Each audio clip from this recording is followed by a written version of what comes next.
دوستو، خانہ کعبہ کو لے کر لوگوں میں بہت سی باتیں پھیلی ہوئی ہے۔ کوئی کہتا ہے کہ اس کے اندر کسی دیوتا کی مورتی چھپا کر رکھی گئی ہے تو کوئی کچھ اور افواہیں پھیلاتا ہے۔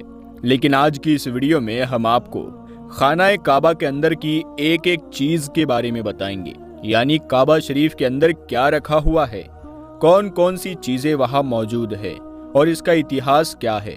تو یہ ویڈیو ہر مسلمان کے لیے بہت خاص ہے، اسے آخر تک ضرور دیکھیے اور دوسروں تک شیئر بھی کیجیے تاکہ لوگ حقیقت جان سکیں اور غلط فہمیاں دور ہو جائیں۔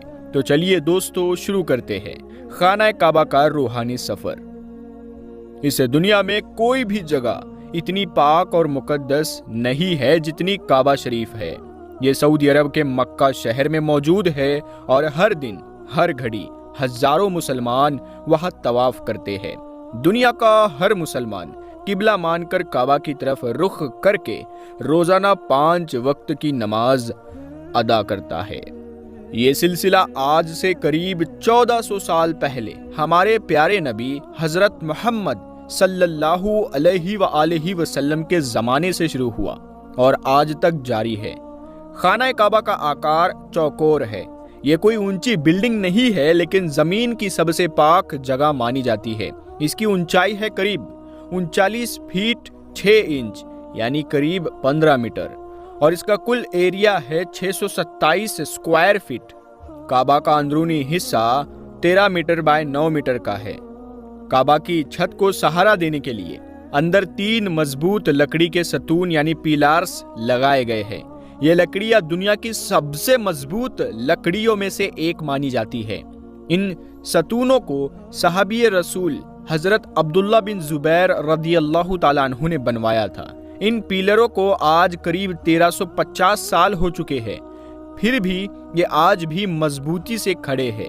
ہر لکڑی کے پیلر کی موٹائی ہے 44 سینٹی میٹر اور اس کی اونچائی 150 سینٹی میٹر کے قریب ہے۔ کعبہ شریف کے اندر ایک دروازہ ہے اور اس کے سامنے ایک محراب بنا ہے۔ یہی وہ جگہ ہے جہاں رسول اللہ صلی اللہ علیہ وآلہ وسلم نے کعبہ کے اندر نماز ادا کی تھی۔ حضرت ابن عمر رضی اللہ تعالیٰ عنہ جب کعبہ میں داخل ہوتے تو سیدھا اندر جاتے اور ایک خاص جگہ پر وہی نماز ادا کرتے جہاں ہمارے نبی صلی اللہ علیہ وآلہ وسلم نے کی تھی۔ انہیں یہ جگہ حضرت بلال رضی اللہ تعالیٰ عنہ نے بتائی تھی۔ کعبہ شریف کے اندر ایک سیڑھی ہے جو چھت کی طرف جاتی ہے۔ اس کا ایک دروازہ ہے جس پر ایک خاص پردہ لٹکا ہوتا ہے۔ کعبہ کی دیواروں کے اندرونی حصوں میں مضبوط اور خوبصورت سنگ مرمر لگایا گیا ہے جس پر بہت ہی باریک اور دلکش نقشے نگار بنائے گئے ہیں۔ دیواروں اور چھت پر ہرا رنگ کے پردے لٹکے ہیں جن پر لکھا ہوتا ہے کلمہ طیبہ، سورہ آل عمران کی آیت اور سورہ بقرہ کی آیت۔ ان پردوں کو ہر 3 سے 5 سال میں بدلا جاتا ہے کیونکہ یہ اندر ہے، اسی لیے ان پر گرد نہیں جمتی۔ کعبہ شریف کا اندرونی پردہ سب سے پہلے مکہ کے ایک کارخانے میں تیار کیا گیا تھا۔ کعبہ شریف کے اندر ایک صندوق بھی رکھا ہوا ہے جس میں ہدایات اور دستاویز محفوظ ہے، اور کعبہ کا فرش سفید سنگ مرمر سے بنا ہوا ہے جو بے حد چمکدار اور پاک دکھائی دیتا ہے۔ دوستو، کعبہ شریف کی چھت میں 2 پرتیں ہوتی ہیں، ایک اوپر اور ایک نیچے۔ ان دونوں کے بیچ میں ایک خاص سوراخ بنایا گیا ہے جس پر ایک مضبوط شیشے کا ڈھکنا لگا ہوتا ہے۔ اس سے کعبہ شریف کے اندر قدرتی روشنی آتی ہے۔ جب کعبہ کو دھویا جاتا ہے یعنی غسل دیا جاتا ہے یا جب غلاف کعبہ بدلا جاتا ہے تو اس وقت یہ شیشے کا ڈھکنا ہٹا دیا جاتا ہے۔ کعبہ شریف کے اندر جو سیڑھیاں ہے انہی سے ہو کر اوپر چھت کی طرف جایا جاتا ہے۔ 1977 عیسوی سے پہلے یہ سیڑھیاں لکڑی کی ہوا کرتی تھی، لیکن بعد میں انہیں ہٹا کر مضبوط ایلومینیم کی گول گھماؤدار سیڑھیاں لگا دی گئی جن کی تعداد قریب 50 سیڑھیوں کی ہے۔ کعبہ شریف کا دروازہ ٹیک نام کی لکڑی سے بنا ہے اور اس پر سونے کی پلیٹس جڑی ہوئی ہے۔ اس دروازے پر کل خرچ ہوا تھا 1,34,00,000 سعودی ریال، جس میں سے 280 کلو سونا استعمال ہوا تھا۔ یہ پورا کام شاہ خالد بن عبدالعزیز کی ہدایت پر صرف 1 سال میں مکمل کیا گیا تھا۔ کعبہ شریف کے اندر کا فرش